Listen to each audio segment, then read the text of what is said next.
안녕하십니까. 저는 목포 오감도장에서 공직하고 있는 녹사장 이연수 수호사입니다. 요즘 우리 사회에서 회자되고 있는 한류라는 말. 자, 한류라는 말은 한국 문화와 문화 상품의 해외 진출을 의미합니다. 또는 한국의 대중문화에 대한 관심과 열기를 말하기도 합니다. 이처럼 한류는 이제 전 세계 문화의 큰 흐름으로 자리매김하고 있습니다. 그럼 한류 문화가 이처럼 전 세계로 퍼져나가는 이유는 뭘까요? 오늘 도전 산책 시간에는 한류 문화의 원형이라는 주제로 도전에 나와 있는 상계의 말씀 중심으로 알아보도록 하겠습니다. 먼저 도전 5편 11장에 나와 있는 상계의 말씀을 같이 한번 보겠습니다.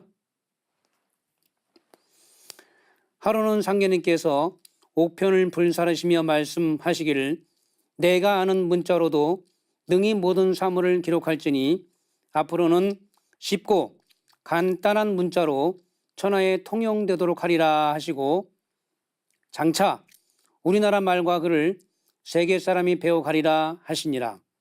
하루는 상계님께서 성도들과 더불어 공사를 행하실 때 불가서, 천수경, 사요, 해동명신록, 강절관매법, 대학 등 주요 한문서적과 형렬의 채권부, 약방문 등을 불사르시며 말씀하시기를 장차 신문명이 나타나리라 하시고 또 말씀하시기를 우리나라 문명을 세계에서 배워가리라 하시니라.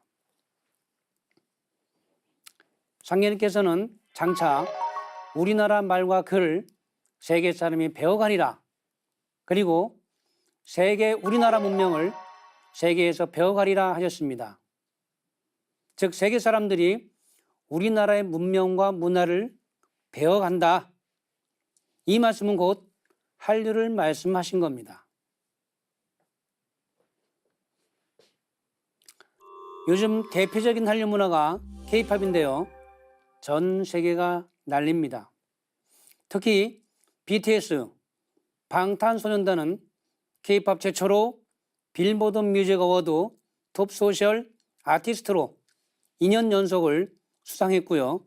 전 세계 10대들에게 가장 영향력 있는 인물에 꼽히기도 합니다. 실제로 K-팝의 고장인 한국에 와서 한국의 글과 말, 한국의 문화와 역사를 공부하고 싶다는 세계인들이 1억 명 정도 된다고 합니다. 도전에 나와 있는 상계의 말씀대로 세계 사람들이 우리나라의 말과 글 그리고 문화를 배워가고 있는 것입니다. 또한 최근에는 한국 드라마의 해외 진출은 물론이고 한국 드라마의 제작 단계부터 직접 투자하기도 합니다. 최근에 종영된 인기 드라마를 비롯해서 영화나 예능 부분까지 해외 자본의 많은 투자가 이루어지고 있습니다. 톡톡 튀는 아이디어에 음악, 예능을 비롯한 여러 프로그램의 포맷이 그대로 수출이 돼서 폭발적인 인기를 끄는가 하면 한국에서 만든 동요가 유튜브를 통해 전 세계로 퍼져 전 세계 언니들이 가장 많이 보는 영상으로 올라서기도 했습니다. 그렇다면 왜 전 세계 사람들이 한국의 음악과 문화에 열광하고 있는 것일까요? 그렇다면 한류로 불리는 우리 문화의 원형은 과연 무엇일까요? 지금의 한류에 앞서서 고대에도 우리 문화가 전 세계에 전파된 적이 있습니다. 그것은 바로 제천문화인데요. 상제문화입니다. 이 제천문화야말로 한류 시대의 한류 문화의 실체라고 할 수 있습니다.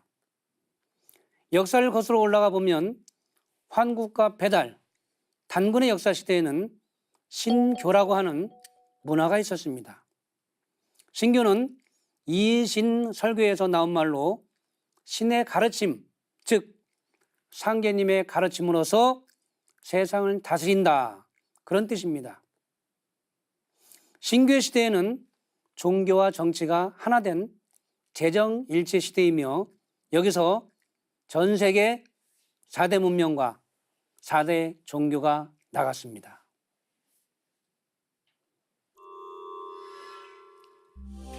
신교 문화의 핵심이 바로 제천문화입니다.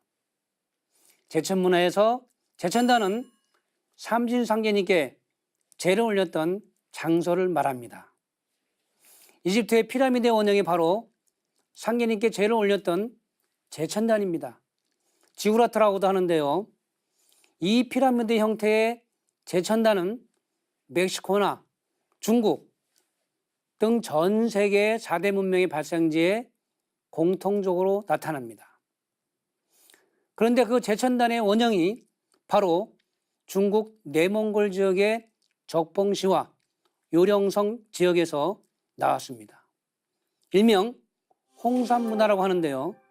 홍산문화는 세계 4대 문명보다도 앞서는 제5의 문명이라고도 합니다. 사실은 우리나라 배달시대 때의 문명입니다. 그 홍산문화의 주인공은 중국이 아니라 바로 우리 동이족입니다. 제천단에서 제사장이자 통치자인 황제가 삼신상제님께 제를 올리면서 예양문화가 나옵니다. 즉 제를 올릴 때 음악과 예법이 나온 것이고요. 그리고 뒤풀이를 하는 과정에서 신명나는 춤과 놀이문화가 나온 것입니다. 제천 행사에서 비롯된 예양문화 그리고 뒤풀이, 이것이 바로 춤과 노래, 즉 오늘날 K-팝의 원형이라 할 수 있습니다. 우리나라가 인류 제천문화의 원형을 간직하고 있기 때문에 우리나라 사람들이 음악과 춤, 노래를 그렇게 잘하는 것이고 그 문화가 지금의 K-팝으로 이어져서 전 세계 사람들이 열광하고 있는 것입니다. 대표적인 한류 문화 K-팝의 실체는 바로 한민족과 인류 문화의 원형인 제천문화, 즉 삼신상제님께 제를 올리는 상제 문화인 것입니다. 이렇듯 한국의 드라마, K-팝을 통해서 한국의 말과 글을 배우는 세계인들이 많이 늘어나고 있습니다. 특히 인도네시아의 찌아찌아족과 같은 한글을 자기네 글로 채택해서 사용하는 부족도 있습니다. 찌아찌아 부족은 6만 명 정도가 살고 있는데요. 그동안 글이 없어서 불편을 겪다가 2017년 7월부터 모든 말을 한글로 옮겨 적고 사용하고 있습니다. 그 전에는 로마자와 아라비아 문자가 있었지만 부족 고유의 말을 표현하는 데는 한계가 있어서 영어, 인도네시아어, 라틴어, 중국어도 사용해봤지만 너무 어려웠고 오직 한글만이 찌아찌아의 모든 말을 옮겨 적을 수가 있었고 배우기가 쉬워서 채택을 하게 되었다고 합니다. 지금은 아주 잘 정책이 돼가고 있습니다. 또 한복도 한류 문화의 한 부분이 돼서 인기를 끌고 있죠.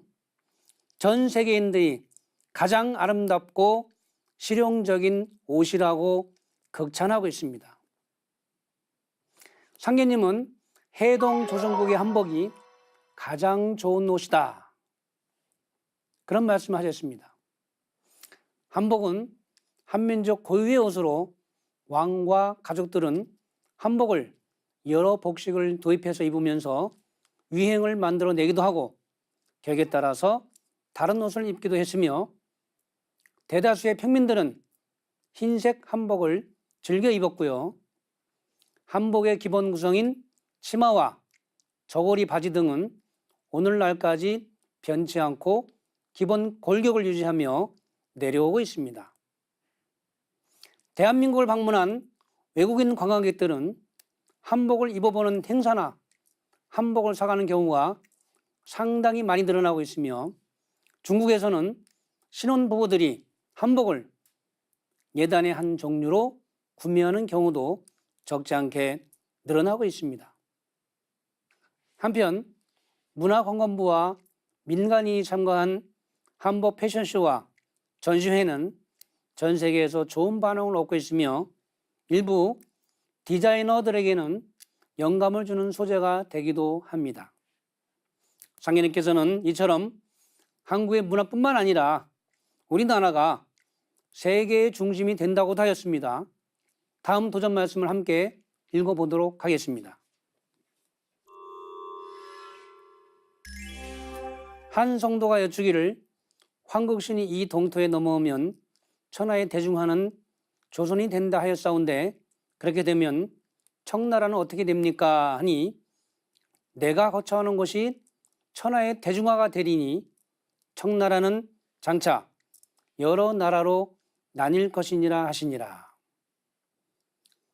상계님께서는 안내성에게 말씀하시기를 내가 이곳 해동조선에 지상천국을 만들리니 지상천국은 천상천하가 따로 없느니라 하시며 장차 조선이 천하의 도주국이 되리라 하시니라. 조선이 천하의 대중화가 된다는 이 말씀은 우리나라가 전 세계 중심이 된다는 말씀입니다. 이 공사는 세계통일정권공사인데요. 상계님께서 이 공사를 보신 1908년부터는 전 세계 질서는 동북아의 조선이 지구촌의 중심국으로 되어가는 방향으로 전개됩니다. 또 조선이 지구촌의 중심을 넘어 우리나라에서 지상천국이 열린다고 하셨는데요. 최근에 젊은이들 사이에서 해일 조선이라는 말이 유행하고 있습니다.